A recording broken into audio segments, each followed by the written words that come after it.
Welcome back to theCUBE's continuing coverage of the third annual NetApp Insight with customers, partners, about 5,000 plus people here. Lisa Martin with Stu Miniman, and very excited to welcome to theCUBE for the first time, George Kurian, the CEO of NetApp. George, thanks so much for stopping by. Of course, thank you for having me. Really enjoyed your keynote this morning. First of all, it was standing room only. There was about 5,000 plus people here. Gene English, your CMO, mentioned to us a few hours ago that this is the biggest collaboration of your partners and customers under one roof. The momentum is palpable, the messages are palpable, and I really enjoyed some of the messages that you delivered in your keynote.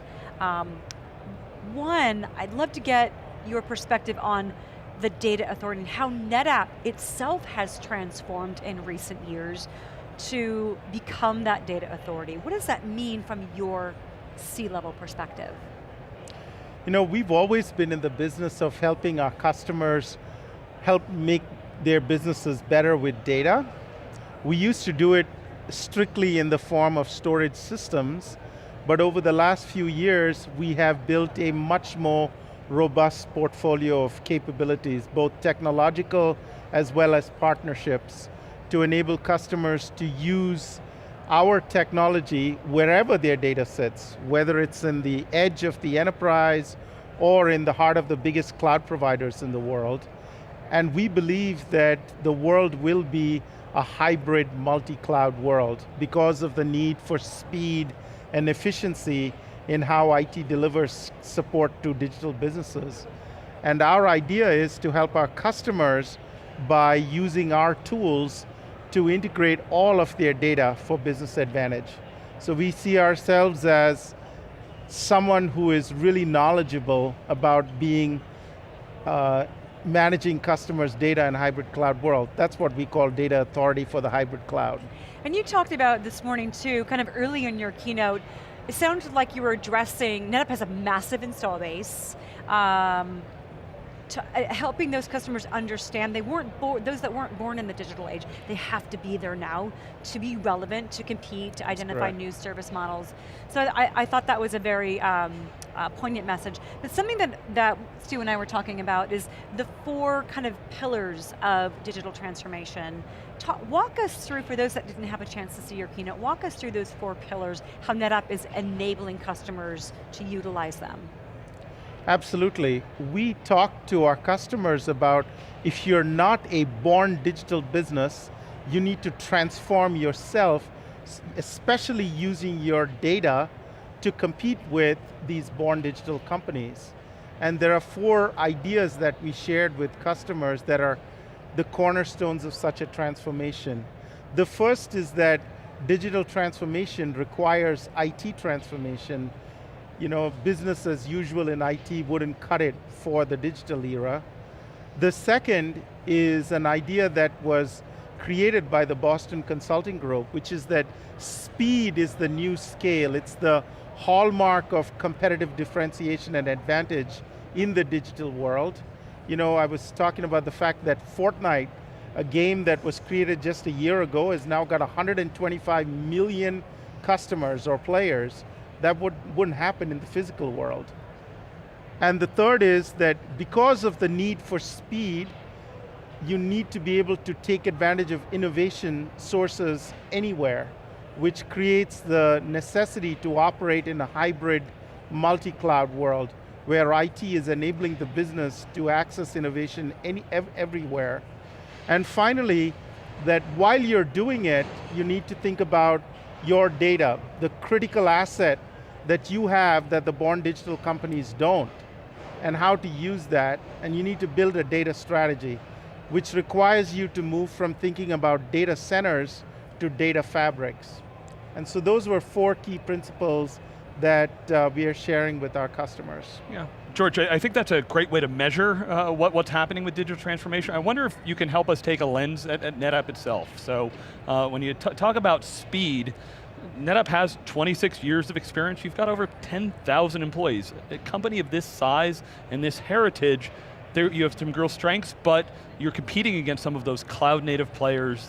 Cloud is the bar which we are all measured. Someone said it on the keynote this morning, I believe it was you. Can you speak especially to the speed aspect, how you look internally, what has to change culturally? I know Gene talked to us this morning, operationally there were changes made, that's your background. Absolutely. I think that we are an example of a company that is using data to accelerate our business, right, in multiple ways. The first was in product development. We have used a lot of information about how customers use our systems, how the support organization reacts to customer situations, and have accelerated cycle times for software development. It was 20 months when I joined. It's now 6 months on our hardware platforms, and on the cloud we are releasing new capabilities every 2 weeks. So we've really become a cloud native development organization, and it required a lot of changes. I would just tell you that getting the engineers through to the other side of it has been extraordinary. They love the new world. They would never want to go back to the old world. Another place is around our customer interface, where we've invested a lot more in digital marketing capabilities. Our CMO, Gene English, is an expert in that world. And so we have had new discussions with cloud-only customers entirely electronically. And on the back end, in terms of support, we have amassed a lot of information about our customer systems, and now we're using artificial intelligence through a capability called Active IQ to tell them proactively what they can do to benchmark themselves against the best. So we say, listen Stu, we think your system, which is operating in exactly similar environment to Lisa's system, is not working as well because you've done these 5 things. And so there's a lot of ways where we are trying to progress our own transformation. I would tell you that the secret, there are 2 important lessons learned. One was we started with business-led initiatives rather than an end-to-end transformation of the business. And the second is we structured a transformation program led by the Chief Transformation Officer so that it would become the day-to-day reality of our business, not the afterthought of the normal course of business. And so those are 2 key practical tips that we would share with our customers about transformation. Yeah, George, NetApp has a strong history with partnerships. When I think about channel-led, NetApp has always been there. From a technology standpoint, NetApp has negotiated some challenging waters. I think specifically, VMware was a big wave, of course, acquired by EMC, but NetApp did better in VMware environments than it did in the market as a whole. Today, VMware is still a very important piece of the marketplace, but Amazon's another one that is a challenging company to partner with. Everybody's always worried, okay, how long do you partner with them before they take over? How do you look at that? What are the most important partnerships from a NetApp standpoint, and how do you face those today? We've always kept the customer at the center of a partnership. I think that the secret to our success has always been that we keep the customer interest paramount, and it allows us to partner with companies who may be part of some of our competitors. I think today, if I look at it, clearly in terms of the customer lens, we have a lot of work going on with the big cloud providers, both in North America as well as overseas, to help customers architect a truly hybrid multi-cloud. We showed some really exciting work that we've done over the last year to make that a lot more tangible and real. And it's the result of deep engineer-to-engineer collaboration with them. I think the second area that we're making investments in are really to build the foundation for using data alongside artificial intelligence and machine learning, specifically with training and inference models. And there we've been fortunate to be able to collaborate with the leader, NVIDIA, in that market. And it's about focusing on what we bring and keeping the customer at the center of the conversation. In terms of the go-to-market side of things, we've also done work, for example, with Lenovo, where we are bringing complementary skill sets into the market. They're bringing computing skills, we're bringing storage and data management skills. They have strength in certain geographies, and so we feel like it's a really complementary relationship. And we respect all of our partners, what they bring to the market, and we're excited and honored to work with them, to be honest. So one of the things that I've read recently, and it was apparent in a lot of the messaging today, is the evolution of the data fabric. It's moved, it's transformed from a vision to a legitimate architecture. Talk to us about some of the evolution in the last 12 months and how your customers have helped be able to really make that real. We've learned a lot about real use cases of the data fabric. Today we have hundreds of customers deployed and in production with it. And we've been fortunate to be able to iterate at cloud speed on the new capabilities. It is real today. We allow you to have data management services integrated across all of your environments. In your data center with the world's best flash, we've connected, and we're very excited to connect our enterprise-grade HCI solution to it, and of course, a catalog of consistent data services that cross enterprise cloud with our HCI and the biggest public clouds. We have taken advantage of new container technology and capabilities that Kubernetes and Istio bring to the market to build a really good control plane for all of this. We've innovated around data insights using foundational technology from On-Command Insight that gives you now visibility into where all of your data sits. And you'll see us continue to bring out really exciting innovations in the data fabric. The reason that the data fabric is resonating with customers is because it helps you build a consistent set of data services in a hybrid multi-cloud world and use your data for business advantage. That's why it's resonating. George, NetApp has gone through some ups and downs over the 26 years. In many ways, it's been closer. People have said it's been on the brink of being gone. It's remade itself. How has NetApp continued to do this, and why should people believe that NetApp is in the position to execute best for the future? I think we've always been resilient at looking at things that could have been threats and making them opportunities. Throughout the generations, there was the transition from the internet computing, the dot-com bust that affected everybody. Virtualization was supposed to kill storage. The cloud was supposed to kill storage. And through every one of those transitions, we have looked carefully at how could we take what could be a threat and make it an opportunity. And make it an opportunity by serving our customers best through those technology moves, right? And I think that's the core to our success. I would say that what we have done over the last few years is massively up the game on execution. We laid out the data fabric strategy 4 years ago as a vision, and 4 years later, we've got customers, we've got the biggest cloud providers, we've integrated it with the world's best flash and the world's best HCI, and we are delivering roadmaps.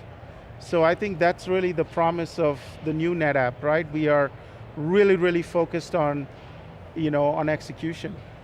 Another thing, sorry Sue, that we've heard along those lines in terms of NetApp's evolution and continuing to stay relevant is that the NetApp on NetApp story is one that NetAppians are proud of and should be, but it's also seeming like, is that a differentiator? When you're talking with customers who have so much choice, that NetApp on NetApp story, that authentic, this is how we've pivoted over the last 26 years to stay relevant, to compete. Tell us a little bit about how as the CEO, when you're meeting with customers, how does that story resonate with them? Our transformation story is a topic of conversation with all C-level executives. Everything we talked about with our customers today, we are an example of. So for example, we did not take on an end-to-end IT re-architecture. We prioritize the digital business initiatives in the company and said, what are the barriers in our own IT that preclude that? And so we prioritized IT initiatives to support the digital business transformation of the company. We have created 2 data hubs in the company as we have progressed those initiatives. One, a product data hub through our auto support mechanism, which is now integrated into every technology that we sell to customers, both in the data centers of our customers and on the cloud. And on the customer-facing side, we've evolved to a customer hub. I think that there are examples that we share both in terms of leadership, people change management, transformation of IT that are extraordinarily relevant. And I think that one of the things that we are open about sharing is the mistakes we've made. I think that brings an honesty and a transparency to our relationships with our customers, and they trust us because of that. All right, George, it's been really interesting. People said for years, storage is going to be killed off by everything else. If you look at all of the big waves right now, data's at the center of all of it. That's correct. What I want you to help us understand is connect the dots for us, because NetApp, most of the customers I talk to here, the first thing they'll think about is, oh, well, NetApp's my storage company. Storage versus the data and how I get value out of that. Help us connect the dots as to how I go from being a storage supplier to helping customers become data visionaries, as you say. I think one of the really important discussions we have with customers is data is the foundation of a digital business. It's sort of the oil of the digital business, and software is the engine, right? It operates on the data to make the business go better. The challenge that most business leaders have as they think about digitizing their businesses is that they have fragmented their data across systems and silos that were the prevailing norm in IT. Not only did it fragment the data, but it made operating IT much more complicated. And so two long-held paradigms that we have shared are finally coming to reality, right? NetApp has always been a simplify your data center unlike our competitors, and that's coming true for the needs of simplification. And the second is, while you're doing it, build a platform that can integrate all of your data so that you can accelerate your transformation. And I think we're well positioned for that. I think there are customers here who have never met us in the storage systems world that have joined us on the cloud, like Wuxi Nextcode, the genomics company that never buys a piece of equipment from NetApp, so we're really excited about an enormous number of those new faces that we're seeing. And then there are customers that started with us as a storage system supplier that we are bringing to the cloud. And so we're going to keep pushing forward. Yeah, just quick follow-up on that. It really opened my eyes. I was at the Cisco show earlier this year, and when you talk about the future, Cisco, the networking company, they said, 10 years from now, you won't think of us as a networking company, you'll think of us just as a software company. What's NetApp of the future? We will offer our intellectual property in a broad range of ways, right? I think we'll still be offering systems, but I think the brains of those systems will really be super smart software. Software that's digitally enhanced and software that's enhanced with machine learning capabilities. I think we'll offer them also as cloud services. And we're really going to be focused on helping our customers with their data problems. We think that's an extraordinarily rich landscape, and we think that it has the opportunity to propel our business to achieve everything we wanted to achieve. So we're excited about the momentum. We are honored to have so many customers, partners, and technologists here. And I think this is the best insight in the 3 years that I've been CEO, and I'm looking forward to having an even better one next year. Excellent, keep moving that bar, George. Thanks so much for stopping by theCUBE. You're now an alumni, so I'm going to give you a sticker so you brand yourself. Stu and I really appreciate you sharing your insights and your time with us. Thank you so much, it's been an honor to be here. We want to thank you for watching theCUBE. We are live from NetApp Insight 2018 in Las Vegas. I'm Lisa Martin for Stu Miniman. Stick around, we'll be back with our next guest shortly.